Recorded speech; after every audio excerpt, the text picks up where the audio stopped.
அன்பானவர்களே, இன்றைக்கு இந்த ஜுமாவிலே பேசுவதற்காக எடுத்துக் கொண்டிருக்கக்கூடிய தலைப்பு என்னவென்று சொன்னால், நிழல். மரத்து நிழலில் சிறிது நேரம் என்று சொல்லுவார்கள். மலையாளத்தில் சொல்வதாக இருந்தால் ஈ தணலி இத்திரி நேரம் என்று சொல்லுவார்கள். ஈ தணலி இத்திரி நேரம், கொஞ்ச நேரம் இறப்பா, கொஞ்சம் மரத்துக்கு கீழே ஓய்வு எடுத்து போலாம் சொல்லுவாங்க. அதான் இன்றைக்கு ஜுமாவிலே தலைப்பாக எடுத்துக்கொண்டு, அன்பாளர்களே, விஷயத்துக்கு செல்வதற்கு முன்னால் நம்மள கடுமையான வெயில்ல அந்த உஷ்ணம் தாங்க முடியாமல் எல்லோருடைய நாவில் இருந்தும் ஆட்டோமேட்டிக்கா வந்துடும், தாங்க முடியலடா. போன வருடத்தை விட இந்த வருடம் ஆரம்பத்திலேயே வெப்பம் அதிகரித்து விட்டது பேசுகின்ற எண்ணெய் சேர்த்துதான் சொல்லுது. என்னால் தாங்க முடியவில்லையே என்று நம்ம எல்லோரும் பேசக்கூடிய, வாய் விட்டு பேசக்கூடிய ஒரு விஷயம் தான் இந்த வெப்பம் என்பது. சாதாரண இந்த வெப்பத்தையே நம்மால் தாங்க முடியவில்லை என்று சொன்னால், மறுமை நாளிலே நரகத்தினுடைய வெப்பம் எப்படி இருப்பதை பேசுகின்ற என்னை விட நீங்க அமர்ந்து கொண்டிருக்கக்கூடிய உங்கள் எல்லோருக்கும் தெரியும். அன்பானவர்களே, இந்த நிழலை குறித்தும் மரத்தினுடைய நிழலை குறித்து ரசூல் ஸல்லல்லாஹு அலைஹி வஸல்லம் அவர்கள் எப்படியெல்லாம் உதாரணம் சொன்னார்கள் என்பதை குறித்தும், சொர்க்கத்திலே ஒரு மரம் இருக்கிறது, அந்த மரம் யாருக்கு கிடைக்கும் என்பதை குறித்தும் குர்ஆனை சுன்னாஹ் வாயிலாக பார்க்க கடமைப்பட்டிருக்கிறது. அன்பானவர்களே, இந்த பிரபஞ்சத்தை அல்லாஹ் ஜல்ல ஷானஹு மூன்று விதமாக இயக்கிக் கொண்டிருக்கிறார். பிரபஞ்சத்தை படைத்தவன் அல்லாஹ். மனிதனுடைய வாழ்க்கைக்கு ஏற்றவாறு ரப்புல் ஆலமீன் படைத்திருக்கிறார். அதில் முதலாவது எடுத்துக்கொண்டோம் என்று சொன்னால், அனுபவித்துக் கொண்டிருக்கக்கூடிய கோடை காலம், வெப்ப காலம். இது முடிந்த உடனே அடுத்தது எந்த வரும்? 3 மாசம் கழிந்து விட்டது என்று சொன்னால் மழை காலம் என்று சொல்லுவோம், அடித்து பெய்கின்ற மழை. அது முடிந்த உடனே என்று சொல்லுவோம் இலையுதிர் காலம், காற்று காலம், குளிர்ந்த காலம் என்று சொல்லுவோம் இல்லைங்களா? 3 தன்மைகளாக நம்மால் பார்க்க முடிகிறது.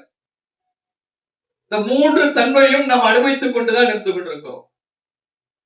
இந்த 3 தன்மையிலும் நாம் பேசக்கூடிய யதார்த்தமான பேச்சு என்ன தெரியுங்களா? வெயில் அடிக்காம இருந்தா வெயில் அடிக்காம இருக்குது அப்படிங்கும். மழை காலம் பெய்ஞ்சது வைக்கல, என்னடா இது மழை, தொடர்ந்து மழை பெய்யுது, கொஞ்சம் வெயில் அடிச்சா பரவாயில்லையேங்கும். மனிதனுடைய நிலைப்பாடு பாருங்க. காற்றே இல்லாமல் இருந்து என்று சொன்னா, என்ன காற்றே இல்ல, மரங்கள் இவ்வளவு இருக்கிறது, கொஞ்சம் குளிர்ந்த காற்று கிடைத்தால் எப்படி இருக்கு? அதிகமா அடிச்சாலும் ஆபத்து நமக்கு, குறைவாக அடித்தாலும் ஆபத்து. கொடுமை இல்லைங்களா? சமீபம் 3-4 வருடங்களுக்கு முன்னால் கேரளாவிலே பாத்தீங்கன்னு சொன்னா ஸ்டேட்டஸ்லயே வச்சிருப்பாங்க, இங்கேயும் கூட இருந்தது. காலை நேரம் எந்திரிப்பாரு, வேக வேகமா குளிக்குவாரு, ட்ரெஸ் எல்லாம் ஓட்டுவாரு, சாப்பாடு இருக்கான்னு கேட்பாரு, வீட்டுல சாப்பாடு வச்சிருப்பாங்க, சாப்பிட்டு வந்து 10 படுத்துக்குவாரு. என்ன நெட்ட வெளியிறங்க முடியாது, அந்த அளவுக்கு மழை பெய்து கொண்டே இருக்கும்.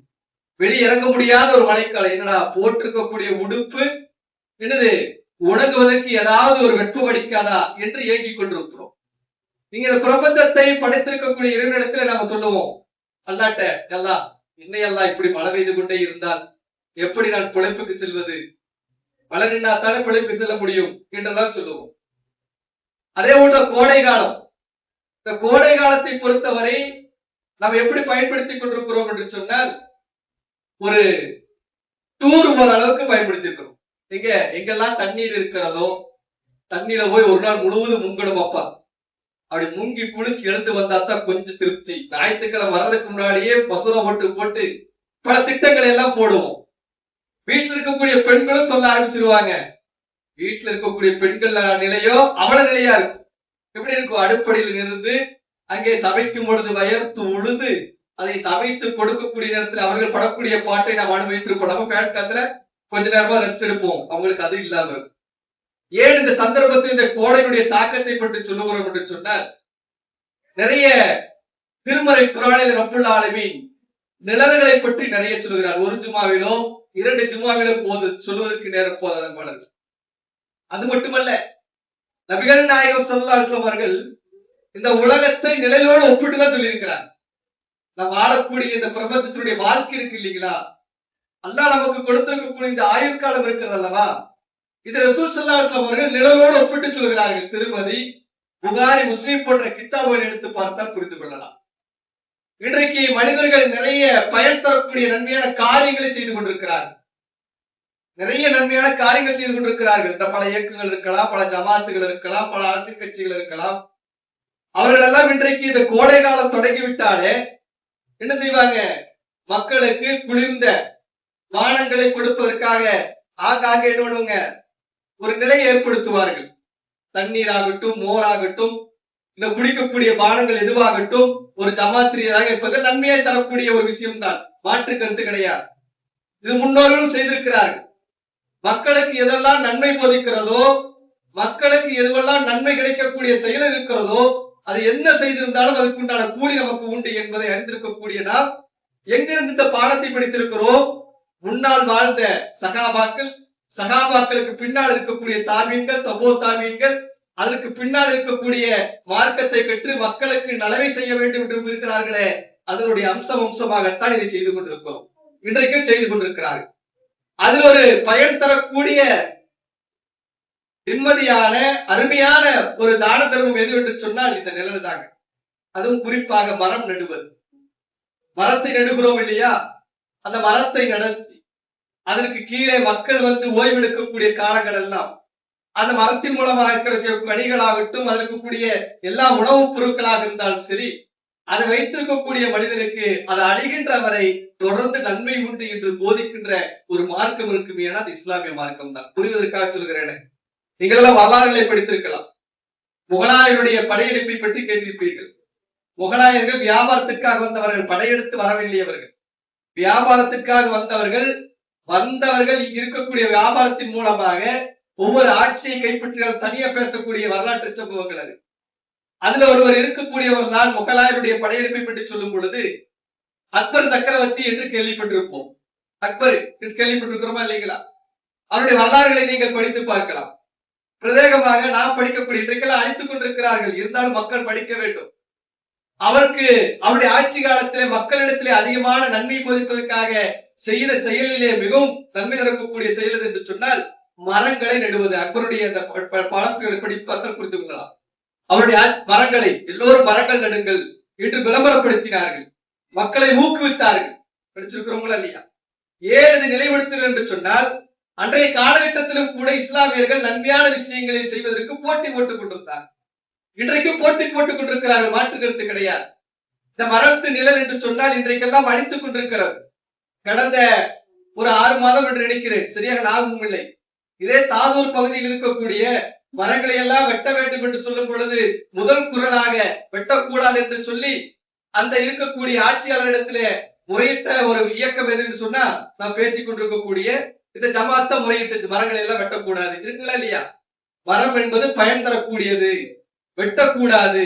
அதை நீங்கள் விரிவாக்கம் செய்வதற்காக அதனுடைய நிலையை நீங்கள் என்ன பண்ணாங்க?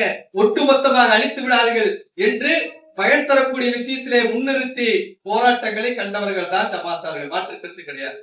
ஏன் இந்த சந்தர்ப்பத்திலே இதை நினைவுபடுத்து என்று சொன்னால் அதனுடைய சுவை இருக்குங்களா இல்லையா? அந்த நிழலுடைய சுவை எப்படி உணவு உண்ணும் போது அதனுடைய டேஸ்ட் ஒரு மனிதன் உணர்ந்துட்டானா என்ன பண்ணுவான்? அந்த கடையை தெரிந்த மீண்டும் போகும்.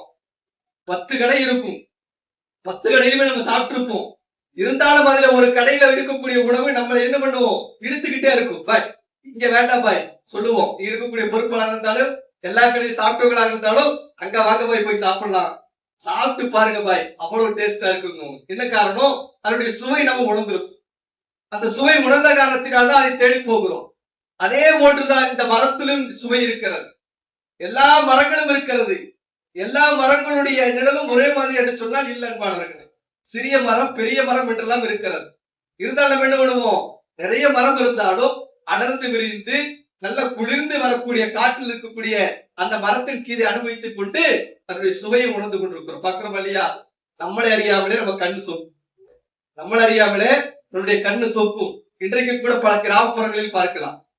கிராமப்புறங்களில் எல்லாம் பார்த்தோம் என்று சொன்னால் பெரிய மரங்களை கட்டி சுவர் எழுப்பியிருப்பாங்க. பெரிய சுவர் எழுப்பியிருப்பாங்க. எல்லாம் வேலைக்கு போற மாதிரி வருவாங்க. பார்த்தா அந்த மரத்தை கீழே படுத்திருப்பாங்க. பார்க்கிறோமா இல்லையா? பஞ்சாயத்து நடத்துவதாக இருந்தாலும் சரி, எது பேசுவதாக இருந்தாலும் சரி, இன்றைக்கு நிறைய மரத்தின் கீழே கட்டுக்கதைகள் பேசுவதாக இருந்தாலும் சரி, எல்லாம் அங்க நடந்து கொண்டிருக்கும். ஏன் இதை சொல்லுவேன் என்று சொன்னால் இப்படி ஒரு மனிதன் இந்த வெயிலிலே சென்று கொண்டிருக்கும் பொழுது, கடுமையான வெப்பத்தின் காரணமாக நடந்து கொண்டிருக்கும் பொழுது ஒரு மரத்தை பார்க்கிறார். மரத்தினுடைய நிழலை பார்க்கிறான். எங்கேயாவது கொஞ்ச நேரம் ஒதுங்குவதற்கு வாய்ப்பு கிடைக்காத என்று இயங்குகிறான். அது வயதானவர்களாக இருக்கட்டும், இளைஞர்களாகட்டும், யாராக இருந்தாலும் சரி, பயணத்துக்கிடையில அந்த நிழலுக்கு அமரும் பொழுது வயதானவர்களாக இருந்தால் என்ன சொல்வார்கள் தெரியுமா அன்பானவர்களே? அந்த நிழலை அனுபவித்த அந்த வயதானவர்கள் சொல்லுவார்கள், மக்களை பெற்ற மகராசன் என்று சொல்லுவார்கள், மரத்தை வைத்த மகராசன் என்று சொல்லுவார்கள். கள்ளக்கவடம் இல்லாமல் பேசக்கூடியவர்கள் பார்க்கிறோம் இல்லையா? மரத்தை வைத்த மகராசன் 100 ஆண்டு காலம் வாழட்டும் என்று சொல்லுவார்கள். அந்த வெப்பத்தை தாங்க முடியாமல் அந்த மரத்திற்கு கீழே இருக்கக்கூடிய நிழலை அனுபவித்த காரணத்தினால் சொல்லக்கூடிய ஒரு செயலை நம்மால் பார்க்க முடியாது. இது ஒரு நிரந்தரமான தர்மங்க. இன்றைக்கு அப்படித்தான் மனிதன் ஓடிக்கொண்டிருக்க. வரும்போது கூட நம்ம பார்க்கிறோம், நிழல் இருந்தா அங்கே வந்து அமர்ந்து கொள்ளலாம் என்று சொல்லி. ஆனால் இதுவெல்லாம் இந்த உலகத்தில் நாம் பேசக்கூடிய பேச்சுக்கள். முத்துநபி ஸல்லல்லாஹு அலைஹி வஸல்லம் அவர்கள் சொல்கிறார்.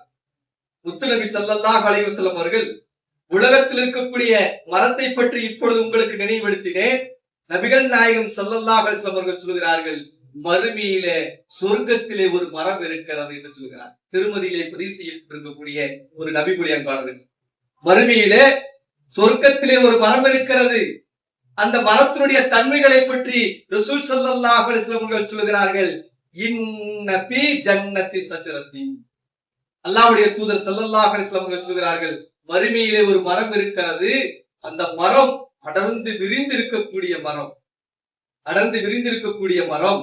அந்த மரத்திலே ஒரு பகுதியிலிருந்து இன்னொரு பகுதியை கடப்பதற்கு, ஒரு பகுதியிலிருந்து இன்னொரு பகுதியை முடிந்து கடப்பதற்கு 100 வருடங்கள் ஆகக்கூடிய ஒரு மரம் இருக்கிறது என்று சொல்கிறார். சாதாரண ஒரு மரம் நம்ம பார்த்தா இந்த உலகத்துல எப்படி இருக்கும்? இங்கிருந்து கடந்து போனா ஒரு 2 நிமிஷம் கடந்து போயிடும். ஒரு நிமிஷம் இல்ல, ஒரு 3 செகண்ட் 4 செகண்ட் கடந்து போயிருவோம். அதுதான் நாம் அனுபவித்துக் கொண்டிருக்கக்கூடிய உலகத்துடைய மரங்கள். அந்த நிலையிலே நமக்கு பெரிய இன்பம் தந்து கொண்டிருக்கிறது என்று சொன்னால், முத்துநபி ஸல்லல்லாஹு அலைஹி வஸல்லம் அவர்கள் சொல்கிறார்கள், மறுமையில இருக்கிறது யாருக்கு கிடைக்கிறது?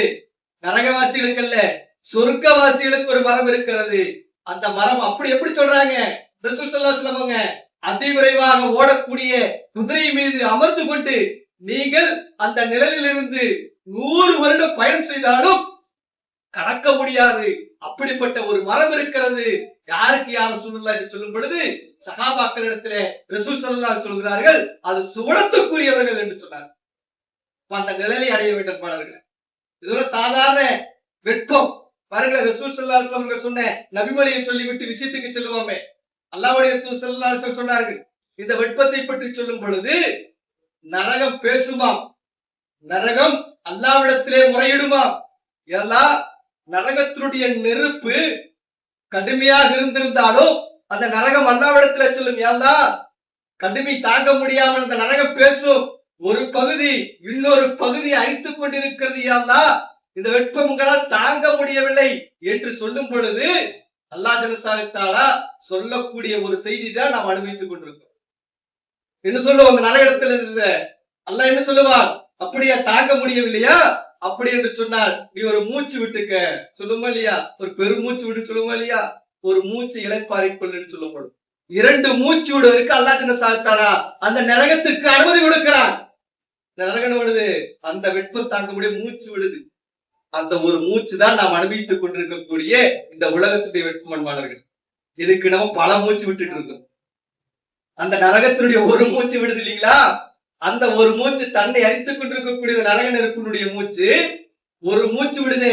அதுதான் நாம் அனுபவித்துக் கொண்டிருக்கக்கூடிய இப்பொழுது அனுபவித்துக் கொண்டிருக்கிறோமே இந்த வெப்பம் என்று ரசூல் ஸல்லல்லாஹு சொன்னாங்க. இன்னொன்று என்னது? சொல்கிறோம் இல்லையா? ஒரு கடுமையான குளிர் என்று சொல்கிறோம் இல்லையா? 2 தன்மைகளை அல்லாஹ் அந்த நரகத்துக்கு கொடுக்கிறான். கடுமையான குளிர் தாங்க முடியலையப்பா. இந்த மனிதனை பொறுத்தவரை பாருங்களே, அதிகமான என்ன பண்ணுவான்? ரியாக்ஷன் அதிகப்படுத்துவான், கம்மியானாலும் அதிகப்படுத்துவான். அல்லாஹ் ஜல்ல மனிதனை தக்கவாறு புரிந்தவாறு தான் இந்த பிரபஞ்சத்தை படைத்திருக்கிறான். மனிதனுக்கு ஏற்றவாறு தான். பாருங்களேன், காற்றை நீதமாக அல்லாஹ் கொடுத்திருக்கிறான். இந்த காற்றை அதிகப்படுத்தினால் நம்மால் உயிர் வாழ முடியுமா? வாழவே முடியாது, நிச்சயமாக வாழ முடியாது. நீங்க பாருங்க, இந்த காற்று எதுவரை இருக்கிறது என்று சொன்னால், வானொலியத்துல வேலை போறாங்க பாருங்க, அவங்ககிட்ட கேட்டா தெரிஞ்சுக்கலாம். ஏற ஏற ஏற அவனுடைய இருதயம் அப்படியே நிக்க தொடங்கும். உயர உயர உயர அங்க போன என்ன பண்ணுவாங்க? அதுக்கு பிரத்யேகமான ஆக்சிஜன் கொடுப்பாங்க. பிரயாணத்துல வெளிநாடுல பிரயாணத்துல போமா இல்லையா, ஏரோப்ளேன்ல போறோம் இல்லைங்களா, அவர்களுக்கு தெரியும். உயர உயர உயர என்னாகும், காற்று குறைந்து கொண்டே இருக்கும். இறைவனுடைய படைப்பு அன்பாளர்கள். அதே ஒன்றுதான் இந்த மலைகளாகட்டும், இந்த வெப்பமாகட்டும் அதிகமா நமக்கு கொடுத்தால் நிச்சயமா நம்மால் பயன்பட முடியும். பாருங்க, டொக்கு டொக்குன்னு விக்கிட்டு போயிருக்குவோம். நம்மளை தமிழ் ஏரியாவில நம்மளுடைய பாசியில சொல்லுவோம், இன்றைக்கு ஸ்டேட்டஸ்ல எல்லாருடைய ஸ்டேட்டஸ்களும் வைத்துக் கொள்வார்கள். என்ன வைப்பாங்க, வெளியே வந்துடாதீங்க, 11 மணிக்கு மேல வெளியே வராதீங்க, 3 மணி வரைக்கும் நீங்க வெளியே வராதீங்க, அந்த வெப்பம் உங்களை என்ன பண்ணுவோம் தாங்க முடியாது, வயதானவர்கள் வராதீங்க, அதிகமான தண்ணீரை குடிங்க, அதிகமான தண்ணீரை நீங்கள் குடித்துக் கொண்டே இருக்க. குறிப்பாக இந்த செய்தியை எல்லோருக்கும் சொல்லுங்க. அது வெறும் தண்ணீர் இல்ல, கொஞ்சம் உப்பு போட்டு குடிச்சுக்குங்க. நம்மளுடைய நீர் சத்தெல்லாம் குறைந்து கொண்டிருக்கிறது. கொஞ்சம் என்ன பண்ணுங்க, உப்பு போட்டு தண்ணீரை கொடுங்கள். 3 மணி வரைக்கும் நீங்க வெளியே வராது. என்ன காரணம், அந்த வெப்பத்தினுடைய கொடுமை தாங்க முடியும். அந்த வெப்பம் அந்த அளவுக்கு இருந்து கொண்டிருக்கிறது. இந்த வெப்பத்தை தாங்க முடியாமல்தான் பலவிதமான குளிர் பிரதேசங்களை தேடி போடுகிறார்கள். இன்னைக்கு என்ன பண்றாங்க, வீட்டுல 4 பேனு விளம்பரம் படுத்துறாங்க. பேனுக்கு அடியில தண்ணீர் வர்ற மாதிரி வைக்கிறான், தண்ணிக்குள்ளேயே படுத்திருக்கிற மாதிரி வைக்கிறான். எந்திரிச்சு வாடான்னு சொல்லிச்சுன்னா அப்படியே படுத்துக்கிறான். பாக்குற வழியை நம்ம எல்லாம் என்ன பாய் இப்படியே படுத்துக்கலாம் இருக்கு பாய், அவ்வளவு அவ்வளவு இன்பமா இருக்கு என்று சொல்லி நம்ம எல்லாம் பேசிக் கொண்டிருக்கிறோமே. இந்த வெப்பம் நம்மால் தாங்க முடியவில்லை என்று சொன்னால் அன்பானவர்களே, நரகத்தினுடைய வெப்பம் எப்படி இருக்கும். சூரத்து தௌபால அல்லாஹ் சொல்கிறான், குல் நார் ஜஹன்னம அஸத்து கர்ரன். நரகத்துடைய வெப்பம் மிகவும் கொடுமையானது அல்லாஹ் சொல்கிறான். அது யார் அனுபவிப்பாங்க, பாவிகளுக்கு உண்டானது. தொழாமல் இருக்கிறார்களே, புறம் பேசுகிறார்களே, குரானை புறக்கணிக்கிறார்களே, அடுத்தனுடைய தன்மானத்தோடு விளையாடுகிறார்களே, மார்க்கம் வேண்டாம் என்று சொல்லி இந்த துனியாவுடைய வாழ்க்கையை மட்டுமே பின்பற்றிக் கொண்டிருக்கிறார்களே, அவர்களுக்கு தயார் செய்யப்பட்டிருக்கக்கூடியதுதான் அந்த மறுமை நாளிலே நரகத்துடைய வெட்பு என்பார்களே. அதில் யார் இருப்பார்கள், தீவிரம் இருப்பார்கள். நாம் பிரார்த்திக்க வேண்டும் அல்லாஹ்விடத்திலே. அதற்குத்தானே ஒரு பிரார்த்தனை ஒவ்வொரு தொழுகைக்கு பிறகு நாம் சொல்லிக் கொண்டிருக்கிறோம். அல்லாஹும் ரப்பனா ஆத்தினா ஃபித் துன்யா ஹஸனவ ஃபில் ஆகிரத்தி ஹஸனவ வகினா அஸாபன்னார். நரகத்திலிருந்து எங்களை பாதுகாப்பு. அறைவா கேட்கிறோமா இல்லையா, எத்தனை பேர் கேட்டிருக்கிறோம் நம்ம, நரகத்திலிருந்து எங்களை பாதுகாத்து விடு. ஒருபோதும் எதிரிக்கு கூட நரகம் இருந்து விடக்கூடாது. அந்த அளவுக்கு மிகவும் கொடுமையானது அந்த நரகம் என்பாளர்களே. இந்த வெப்பத்தை கூட தாங்க முடியவில்லை என்று சொன்னால் அந்த நரகத்தை பற்றி சிந்தித்துக் கொள்கிறதா விசுவாசிகளாக இருந்த அந்த சகாபாக்கள் எல்லா இடத்தை கேட்டார்கள், யா அல்லாஹ் நரகத்திலிருந்து தப்பிப்பதற்கு நாங்கள் சொர்க்கம் கேட்கல. அவங்க சொர்க்கம் கேட்கல, எதை செய்தார்கள், நரகத்திலிருந்து நாங்கள் தப்பிக்க வேண்டும். ஒருபோதும் அந்த நரகத்தில் வீழ்ந்து விடக்கூடாது, அது மிகவும் அபாயகரமானது என்பதை உணர்ந்து கொண்ட காரணத்தினால்தான் நரகத்திலிருந்து தப்பிற்குண்டான என்னென்ன வழிகள் இருக்கிறதோ அதுவெல்லாம் தேடி கண்டுபிடித்து அந்த நரகத்திலிருந்து விடுவதற்குண்டான அருமையான காரியங்களை செய்து கடமை செய்யறோமா இல்லையா. சிந்தித்து பாருங்களேன். நபிகள் நாயகம் ஸல்லல்லாஹு அலைஹி வஸல்லம் அந்த சொர்க்கத்தினுடைய மரத்தை பற்றி சொல்கிறார்கள். அதே போன்று ரசூல் ஸல்லல்லாஹு அலைஹி வஸல்லம் அவர்கள் சஹாபாக்களுக்கு மத்தியில உலகத்தை பற்றி எடுத்து சொல்கிறார். உலகத்தை பற்றி எடுத்து சொல்கிறார்கள். ஒரு சஹாபி கேட்கிறாங்க, யா ரசூலல்லாஹ் எனக்கு ஒரு உதாரணம் சொல்லுங்களேன், இந்த துனியாவை பற்றி ஒரு உதாரணம் சொல்லுங்களேன் என்று சொல்லும் பொழுது நபிகள் நாயகம் ஸல்லல்லாஹு அலைஹி வஸல்லம் சொல்லி காண்பிக்கிறார்கள். புகாரி ஹதீஸில் பதிவு செய்யப்பட்டிருக்கிறார்கள். எனக்கும் இந்த உலகத்திற்கும் உண்டான உதாரணம் நம்ம எப்படி புரிஞ்சுக்கிறோம் பாருங்க. அல்லாஹ்வுடைய எப்படி புரிந்து சொல்கிறார் என்று பாருங்கள். எனக்கும் இந்த துனியாவுக்கும் உண்ட ஒரே ஒரு உதாரணம் என்ன தெரியுமா, ஒரு வழிப்போக்கன், ஒரு யாத்திரக்காரன் பயணத்துக்கிடையில் மரத்தினுடைய இன்பத்தை பார்த்து சற்று நேரம் ஓய்வெடுக்கிறானே, அந்த ஓய்வெடுத்த பிறகு மீண்டும் தன்னுடைய பயணத்தை தொடங்குகிறானே, அதுதான் எனக்கும் இந்த துனியாவுக்கும் உள்ள ஒரு உதாரணம் என்று சொன்னார். என்று சொன்னால் சிந்திச்சு பாருங்களேன், கொஞ்ச காலம் தான் இந்த உலகத்தில் நம்ம வாழப்போம். கொஞ்ச காலம் எப்படி கடுமையான வெப்பம் தாங்க முடியாமல் ஒரு சற்று நேரம் ஓய்வெடுப்பதற்காக மரத்துக்கு அமர்கிறோமே, ஓய்வெடுக்கும் பொழுது உறங்கி விடுகிறோம், தன்னை அறியாமலே எல்லா நிலைகளையும் மாற்றி அமைத்துக் கொள்கிறோம். பிறகு கண் விழித்து பார்க்கிறோம், ஐயோ கடை துறக்கணும், போகணும், வியாபாரத்துக்கு போகணும், நான் விட்டுட்டு வந்ததெல்லாம் சரி செய்யணும் என்று சொல்லி அந்த சுகத்தை அனுபவித்து விட்டு மீண்டும் பயணம் செய்கிறானே, அந்த சுகம் அற்ப சுகம் தான் இந்த உலகம் என்று சொன்னாங்க. அற்ப சுகங்க இது. கொஞ்ச நாள் தான் வாழ போகிறோம், அதிக நாளெல்லாம் கிடையாது. நம்ம வேணா சொல்லிக்கலாம் 60 வருஷம் 70 வருஷம் என்று சொல்லலாம். அன்பானவர்களே, 60 வருஷம் அல்லாஹ் நமக்கு கொடுத்திருக்கிறான் என்று சொன்னால் அது சொற்ப காலமாக இருந்து கொண்டிருக்கிறது. அந்த காலத்திலே நாம் மறுமைக்காக என்ன செய்து கொண்டிருக்கிறோம்.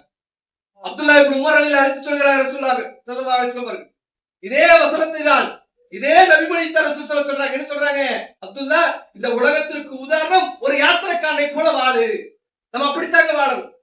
நம்ம எப்படி வாழணும்? நிரந்தரமா இந்த உலகத்துல வாழ்வதை போல நம்ம வீட்டை கட்டி இருக்கிறோம் சொல்லி கேட்டக்கூடாது. உங்களுக்கு வீடு இல்லாதனால வீட்டை கட்டி இருக்கிறாங்கன்னு கேட்கக்கூடாது. வீடு கட்டுவது ஒரு பாக்கியசாலி. இஸ்லாம் சொல்லக்கூடிய ஒரு விஷயம் தான். 4 அம்சங்கள் ஒரு மனிதனுக்கு கிடைச்சுன்னு சொல்லிச்சுன்னா பாக்கியசாலி என்று சொல்றாங்க. ரசூல் சொல்றாங்க. என்ன சொல்றாங்க? ஆனால் அதனுடைய நன்மை இருக்கான்னு சொல்ல நன்மை கிடையாது. அதிசயம் எடுத்து பார்த்தா புரிந்து கொள்ளலாம். வீட்டை கட்டுகிறோமே, இது பாக்கியசாலிய ஒரு மூமினுக்கு கிடைக்கக்கூடிய மிகப்பெரிய நன்மை உலக ரீதியாக. அவ்வளவுதான். அதுக்காக வீடு கட்ட வேண்டாம் சொல்ல ரசூலுல்லாஹ் சொல்றாங்க. 4 விஷயங்கள் ஒரு மனிதனுக்கு கிடைத்திருக்கிறது சொன்னால் உலகத்திலே அவன் ஒரு பாக்கியசாலி. ஒண்ணு என்னது? ஒரு நல்ல ஒரு வீடு. அப்ப வீடு இல்லாதவங்க பாக்கியசாலி என்று அர்த்தம் அல்ல. ரசூலுல்லாஹ் சொல்றாங்க, மூமினுக்கு ஒரு திருப்தி, ஒரு மனிதனுக்கு, எல்லாருடைய மனிதனுக்கும் ஒரு ஆசை இருக்கும். ஒரு நல்ல ஒரு வீட்டை கட்டணும் என்று ஒரு ஆசை இருக்கும். வசதி இருக்கிறவன் வேணுமா உயர்ந்த கோட்டையா கட்டுவான். வசதி இல்லாதவனுக்கு என்ன இருக்கிற மாதிரி கட்டுவார். ரசூலுல்லாஹ் சொன்னாங்க, உலகத்துல ஒரு மூமினுக்கு கிடைக்கக்கூடிய நிம்மதியான ஒரு வர்க்கத்தை என்று சொல்ல ஒரு நல்ல ஒரு வீடு, நல்ல ஒரு சாலிகான மனைவி, நல்ல ஒரு மனைவி, சாலிகான மனைவி. இரண்டாவது என்ன ரசூலுல்லாஹ் சொன்னாங்க? மூன்றாவதாக நல்ல ஒரு அயல்வாசி. இன்னொரு ஹதீஸ்ல எப்படி வருதுன்னு சொன்னால் அது ஒரு நல்ல நண்பராக கூட இருக்கலாம் என்று சொல்கிறாங்க. எப்படி சொல்றாங்க? ஒரு நல்ல ஒரு அயல்வாசி, பக்கத்து வீட்டுக்காரர் அல்லது ஒரு நண்பராக கூட இருக்கலாம். நான்காவது என்ன ரசூலுல்லாஹ் சொல்றாங்க? ரசூல் ஸல்லல்லாஹு அலைஹி வஸல்லம் சொல்றாங்க, நல்ல ஒரு வாகனம்.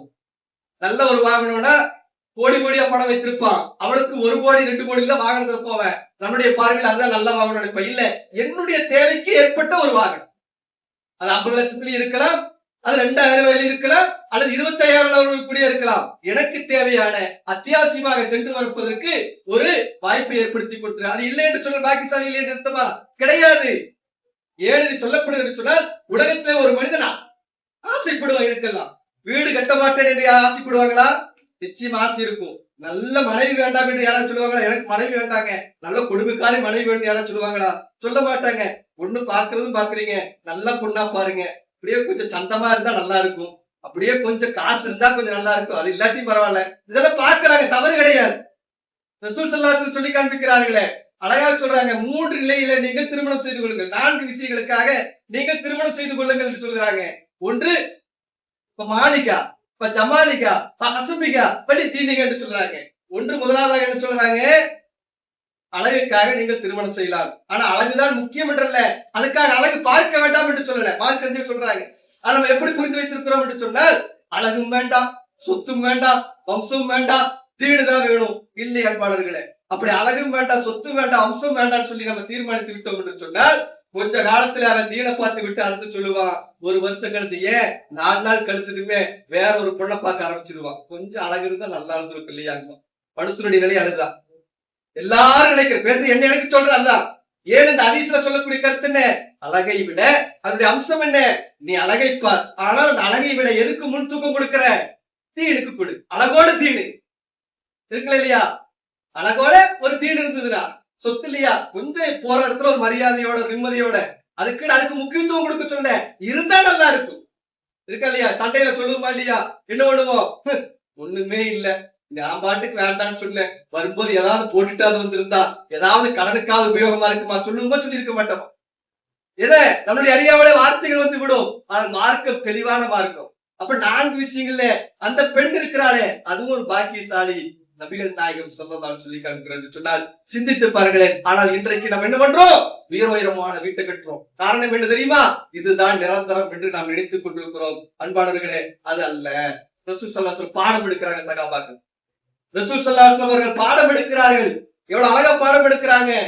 இந்த உலகம் நிரந்தரம் அல்ல, ஒரு வழிப்போக்கனை போல் நீங்கள் அனுபவித்துக் கொண்டிருக்கிற இந்த நிழல், அந்த நிழலை போன்றுதான் இந்த உலகம் என்று ரசூல் ஸல்லல்லாஹு சொல்றாங்க. சொல்லுவதற்குண்டான காரணம் என்ன தெரியுங்களா பாடல்களே?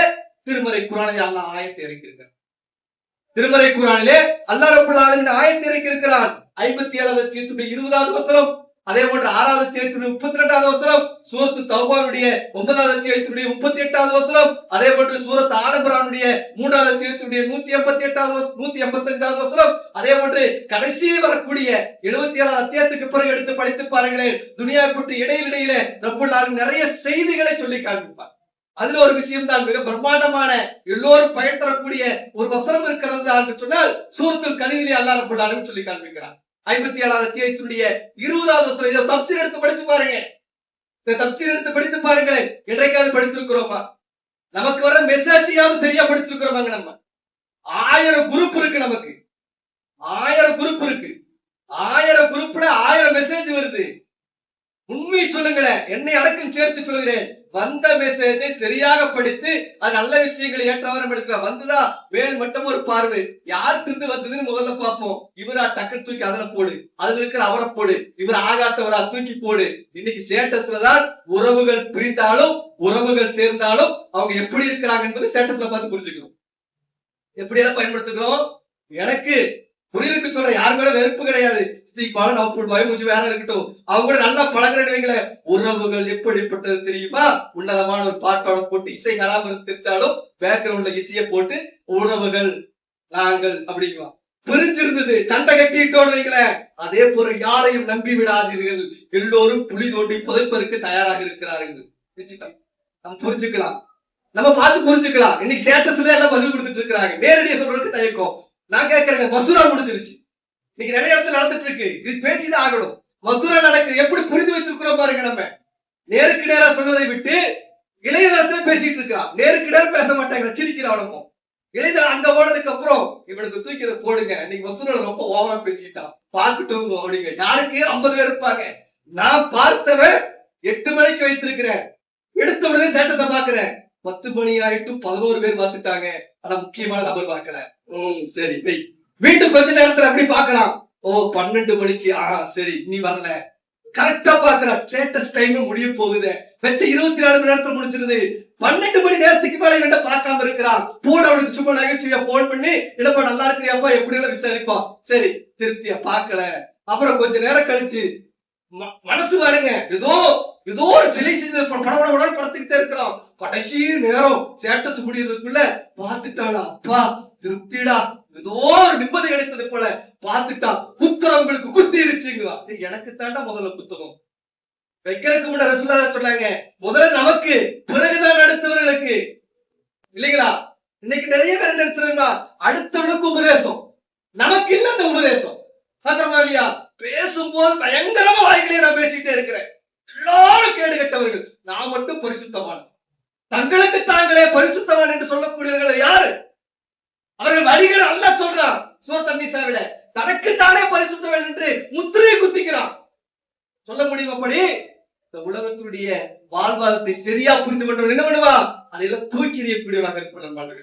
இன்றைக்கு உறவுகளை கணவன் மனைவிக்கு நேசமா ஸ்டேட்டஸ்ல பாத்துக்கலாம், கணவன் மனைவிக்கு பிளவுகளா மனைவி பாத்துக்கலாம். அவ ஒரு வைப்பா. சிறந்த கணவர் யார் தெரியுமா? அங்க ஸ்டேட்டஸ்ல தெரிஞ்சிடும். சிறந்த மனைவி யார் தெரியுமா? நம்ம வைப்போம், நம்ம பொதுவா வச்சிருப்போம், இருந்தாலும் 4 பேர் கூப்பிட்டு கேட்பாங்க. இல்ல பாய் பிரச்சனை போல தெரியுது குடும்பத்துல, அது ஒரு சுகம். சில நண்பர்களுக்கு ஒரே பிரச்சனை போல தெரியுது. இப்படிதான் இன்றைக்கு காலங்களை ஓட்டிக் கொண்டிருக்கிறோமே தவிர, அன்பாளர்களே, குர்ஆன் சுன்னாவை சரியா புரிந்திருக்கிறோம். பாருங்க, திருமறை குர்ஆன் அல்லாஹ் சொல்கிறான். வாய்ப்படிச்ச பார்க்கலாம், திருமறை குர்ஆன் அல்லாஹ் சொல்கிறான், எஹலமு, இந்த வசனத்தை எடுத்து படித்து பாருங்கள். அல்லாஹ் சொல்லுகிறான், வசதி படைத்தவர்களை பற்றி பேசுகிறான், இந்த உலகத்தை பற்றி பேசுகிறான், குழந்தை செல்வங்களை படித்திருக்கிறோமே அதை பற்றி பேசுகிறான். அல்லாஹ் சொல்லுகிறான், எஹலமு, அறிந்து கொள்ளுங்கள்.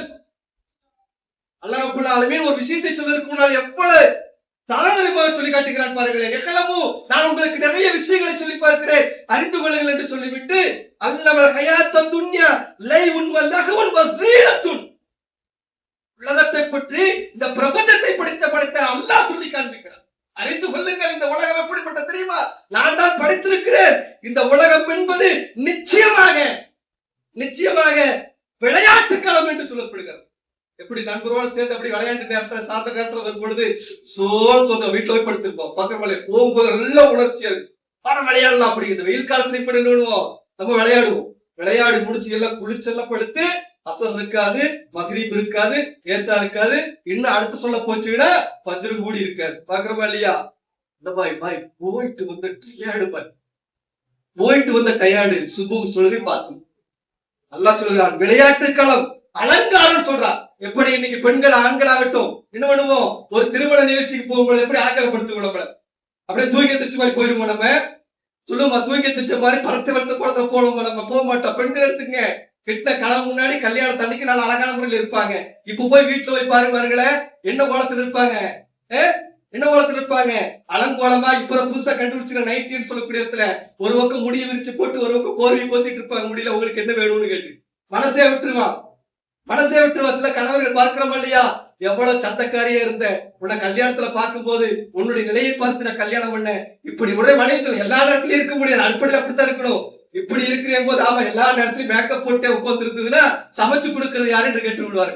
நம்மளும் அதே போலதான், வெளியே யாராவது வர்றாங்கன்னு சொல்ல நல்ல ஆடை போடுவோம். கெட்ட மனைவி முன்னாடி எப்படி உட்காந்துருக்கும் தெரியுமா, ஒரு போர்க்களத்துல போயிட்டு வந்தா வெட்டு விழுந்தது போல பனின் 1008 ஓட்டை இருக்கும். அந்த பனின் ஒரு 1008 ஓட்டையோட போட்டு அந்த மேல காலுக்கு மேல மனைவி இப்படி பாப்பா, உன்னோட அழகை பார்த்து கட்டுன, வெளியே போட்டோல இவ்வளவு அழகா இருக்கிற.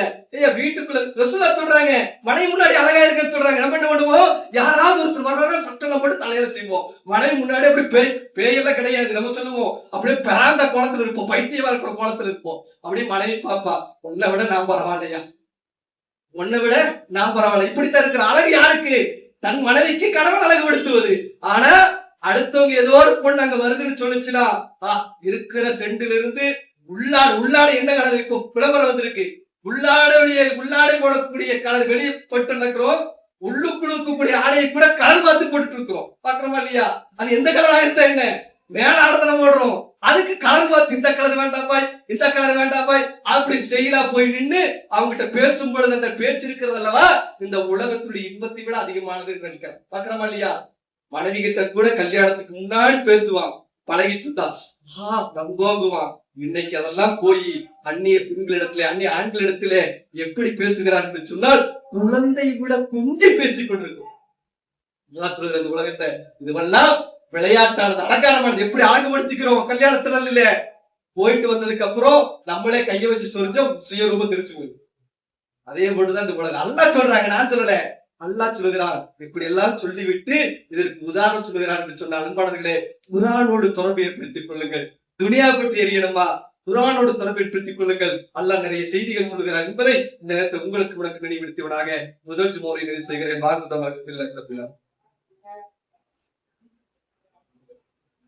اللهم صل على محمد وعلى ال محمد كما صليت على ابراهيم وعلى ال ابراهيم انك حميد مجيد.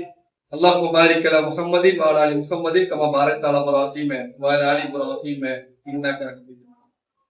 அன்பிற்கினிய அல்லாஹ்வின் நல்லடியார்களே, பெரியோர்களே, சகோதர சகோதரிகளே, முதல் ஜும்மா உரையில நிழல் என்று சொல்லக்கூடிய ஒரு விஷயத்தை மையமாக வைத்துக் கொண்டு நாம் அனுபவித்துக் கொண்டிருக்கக்கூடிய இந்த கோடை வெப்பத்தில் நம்மால் தாங்க முடியாமல் நிழலை தேடி ஓடிக்கொண்டிருக்கக்கூடிய சூழ்நிலையில் நாளை வறுமை நாளிலே அல்லாஹ் தினசாகத்தாலா சில நபர்களுக்கு அல்லாஹ்வுடைய அரசுடைய நிழலை தருவதாக வாக்குறுதி.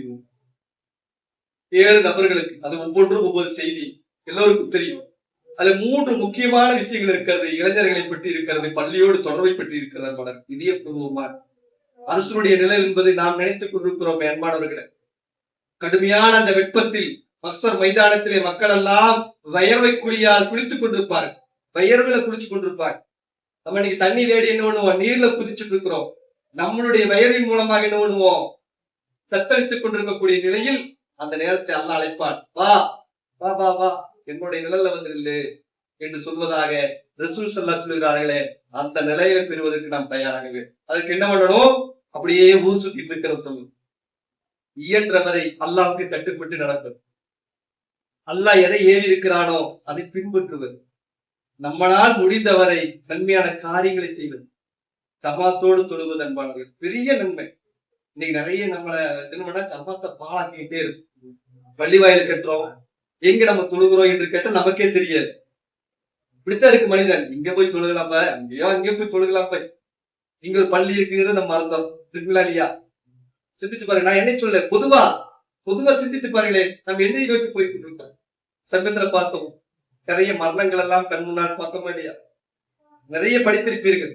அதே நிலைதான் பேசுற எனக்கு உங்களுக்கு தன் நிரந்தர பல்லாண்பாளர்களே, நிரந்தரமான நிம்மதியான மறுமையிலே இருக்கக்கூடிய அல்லாவிடத்தில் இருக்கக்கூடிய அந்த நிலை பெற வேண்டும் சொன்னால் அதற்கான பல தியாகங்களை செய்ய வேண்டும். எப்படி தியாகம்? உடல் ரீதியாக, பொருளாதார ரீதியாக, நாவு ரீதியாக. எப்ப திக்ரு சொல்லுவது அடுத்த பத்தி பேசாம இருக்கு, அடுத்த பத்தி பேசாம இருந்தா போதும், நம்மளுடைய அமல்கள் எல்லாம் பாதுகாக்கப்படுகிறது. நம்ம அறியாமலே நம்ம பேசி பேசி நம்முடைய அமல்களை பாழாக்கி கொண்டிருக்கிறோம். அது விசுவாசிற்கு நிரந்தரமானதல்ல. ஒரே ஒரு செய்தியை சொல்லி நிறைவு செய்கிறேன். அடுத்து என்ன வர இருக்கிறது? அடுத்து அஜிப்பு நாள், தியாகத்தினால் கொண்டாட போறோம். தியாகத்தினால் கடந்த ஆண்டு கூட சொன்னோம், ஒரு முன்கூட்டியாக நீங்கள் ஒரு திட்டத்தை செயல்படுத்தி வைங்கள். நம்ம நண்பர்கள் நிறைய பேர் சொல்லி செயல்படுத்திட்டு இருக்காரு. ரமலான்லயும் அதே போல தியாகத்தினால அந்த நேரத்துல குர்பான் கொடுப்பதற்காக நீங்க அங்கேயும் ஓடுவதை விட முன்கூட்டியே உங்க கையில் இருக்கக்கூடிய 200, 100, 300 இந்த வாரத்துல ஒரு தொகையை போல சில்லற காசை போல எடுத்து போட்டு பாருங்களேன். அது நீங்கள் அந்த நேரத்துல எடுக்கும் பொழுது அது 10,000 ரூபாயாக 15,000 ரூபாயாக கன்று. இங்கேயும் என்ன பண்ணுவோம்? மிகப்பெரிய ஒரு தியாகத்தினுடைய அந்த பெருநாளை கொண்டாடுவதற்கு நாம் தயாராக இருந்து கொண்டிருக்கிறோம். அல்லா நாடிகள் கொண்டாடுவாங்க. யாரை முன்னிறுத்தி கொண்டாடுகிற? தியாகத்தின் சொந்தக்காரர் இருக்கக்கூடிய இப்ராஹிம் இஸ்லாம் அவர்களையும் இஸ்மாயில் நபி அவர்களையும் என்ன முன்னிறுத்தி கொண்டாடுகிற தந்தை, மகன், தாய் என்று சொல்லக்கூடிய ஒரு குடும்பம் செய்த தியாகம் நம்ம எல்லாம் அந்த மாதிரி செய்ய முடியாது. நம்மளால செய்யவே முடியாது. ஈமானோடு போராட்டம் செய்தவர்கள். மனைவி ஒரு பக்கம் போராடுறாங்க, மகன் இன்னொரு பக்கம் போராடுறாங்க, பாப்பா இன்னொரு பக்கம் போராடுறாங்க. ஒரு குடும்பமே ஈமானிய போராட்டம். குடும்பமே ஈமானிய போராட்டம். அல்லாஹ்வுடைய பாதைக்காக போராடுறாங்க. நம்ம என்ன போராடுறோம்? பள்ளியில ஒரு மசூரால சொல்லுவாங்க, யாரும் குறை சொல்லிருக்கால, ஒரு மசூராவாக இருந்தாலும் எல்லாரையும் பார்த்து புரிந்துதான் நம்ம வைக்க வேண்டியது. காரணம் என்ன தெரியுமா? வர முடியாது. நம்ம பல நேரங்களுக்கு நேரத்தை ஒதுக்க நம்ம தயாராக கிடையாது. ஒரு அமைதியாக இருந்து சிந்தித்து பாருங்களேன், நம்ம என்ன செஞ்சிருக்கிறோம் கொஞ்சம் சிந்தித்து பாருங்க. தீனுக்காக எனக்காக வறுமைக்காக என்ன செஞ்சிருக்கிறோம் குறைவாக இருக்கிறோம். அதில் ஒன்று தியாகத்தை வெளிப்படுத்துவதற்கு தான் அழுத்தப்படி இடுவது. அது ஒரு கூட்டு குர்பானியாக அனுமதிக்கப்பட்டிருக்கிறது. இந்த ஜமாத்து இருக்கக்கூடிய ஜமாத்து தொடர்ந்து செய்து கொண்டிருக்கிறார்கள். பங்குனுடைய விலை ஒரு சாராருக்கு 4,500 ரூபாய் தீர்மானித்திருக்கு. அந்த நேரத்துல வருவதற்கு முன்னால் இப்பொழுதே தயாராகிடுங்க. என்னுடைய பங்குவை நான் கொடுப்பதற்கு தயாராகிவிடுவேன். என்னுடைய பங்களிப்பு இதுதான் எனக்கு கடைசியா இருக்கும். அப்படி சிந்திச்சு பாருங்களேன். கொடுப்பதற்கு முன்னால் என்ன பண்ணுங்க? எனக்கு எல்லாம் கடைசியான வாய்ப்பு இதைத்தான் கொடுத்திருக்கிறார். அப்படியே சகாபாக்கள் இருப்பாங்க. எந்த வாய்ப்பை நான் பயன்படுத்திக்கிறேன், இனி அடுத்தது நான் இருப்பனா இல்லையா தெரியாது. அப்ப இப்பொழுதே நாம் என்ன பண்ணுவோம்? அதற்குண்டான பொருளாதாரத்தை முன்கூட்டியே கேட்பதற்கு முன்னால் என்னுடைய பங்களிப்பு மனிதவர்களுக்காக தாய் உயிரோடு இருப்பாங்க இல்லையா? அவங்க நிறைய நன்மையான காரியம் செய்ய வேண்டும் என்று இருப்பார்கள். ஆனால் செய்ய முடியாம மறந்துருப்பாங்க. அவங்களுக்காக என்ன பண்ணா ஒரு நேரத்தில் ஒரு தொகை கொடுக்கலாம். அனுமதி இருக்கிற பலர். அப்பா அம்மா இல்ல, அவருடைய நேசத்துக்காக கொடுக்கலாம். அப்பா அம்மா கொடுக்கலீங்க, அவருடைய பங்களிப்புக்காக இருந்தாங்க ஒரு தொகை. அவருக்காக என்ன பண்ணும்? நம்ம நகையெல்லாம் கலையாம இருக்கும். அவங்க உயிரோட என்ன நகைகளை அவங்க ஊத்தா போயிட்டாங்க. அதனுடைய அவருக்கு பெயரை சொல்லி நாம் அந்த சட்ட திட்டங்களை ஃபாலோ பண்ணணும். ஒரு பங்களிப்பு கொடுத்து பாருங்களேன். மரித்த தாய் தந்தைகளை வருஷம் செஞ்சு பாருங்களேன் இல்லையா? எவ்வளவு நன்மை கிடைக்கும் அவங்களுக்கு. உயிரோடு இருக்கும்போது நமக்காக வாழ்ந்தவங்க தான் அவங்க. அவங்களுக்கு உடை உள்படம் இல்லாமல் இருந்தாலும் நமக்காக வாழ்ந்தவங்க. ஒரு 4,500 ஒரு 5,000 அதுக்குள்ள பள்ளியுடைய ஒரு சேர் என்னுடைய வாப்பா அம்மா போய் சேர்த்துங்க. எப்படி இருக்கு சிந்திச்சு பாருங்களேன். இதோடு இருந்து நம்ம ஒண்ணுமே கொடுக்கல, அதுக்கு அப்புறம் இது செஞ்சு பாருங்களேன் எவ்வளவு நன்மை இருக்கும். அப்ப அந்த பங்குனுடைய தொகை கொடுப்பதற்கு முயற்சி செய்ய வேண்டும் என்பதை இந்த நேரத்தில் உங்களுக்கு விளக்கும் நினைவுறுத்தியவனாக வாய்ப்பு கிடைத்தால் தொடர்ந்து பார்க்கலாம் என்று சொல்லி ரப்பனா தக்கப்பல் மின்னா இன்னக தஸ்ஸமீஉல் அலீம் வ துப் அலைனா இன்னக தவ்வாபுர் ரஹீம் ரப்பனா இன்னனா ஆமன்னா ஃபக்ஃபிர் லனா துனுபனா வ கினா அதாபன்னார் ரப்பனா ஆத்தினா ஃபித் துன்யா ஹஸனah வ ஃபில் ஆகிரத்தி ஹஸனah வ கினா அதாபன்னார் அல்லாஹ் அஜர்னி மினன்னார் அல்லாஹ் அஜர்னி மினன்னார் அல்லாஹ் அஜர்னி மினன்னார் வ அல்ஹம்துலில்லாஹி ரப்பில் ஆலமீன். அஸ்ஸலாமு அலைக்கும் வ ரஹ்மத்துல்லாஹி